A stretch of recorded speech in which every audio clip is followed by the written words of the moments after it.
Hello there everyone, welcome back to our channel. In today's video, you are going to see how to mirror Samsung phone on laptop or PC. So I'm going to show you the steps. So if your Galaxy phone needs to charge for a while, simply access it to your on your PC using screen mirroring. Just make sure the link to Windows feature is set up and your phone and PC are connected to the same network or via mobile data. So the first step is navigate to and open the phone link app on your connected PC.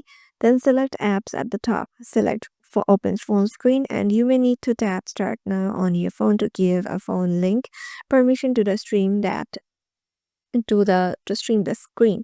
From here, you'll be able to view everything on your phone. You can navigate through apps, change your settings, and drag and drop files from your PC to your phone and from your phone to your PC.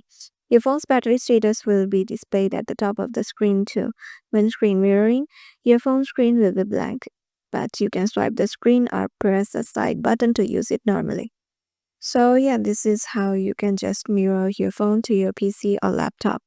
Hope this video helped you out. If you got any questions regarding this, make sure to comment down below and we will reach you out. And don't forget to subscribe our channel for tech tips and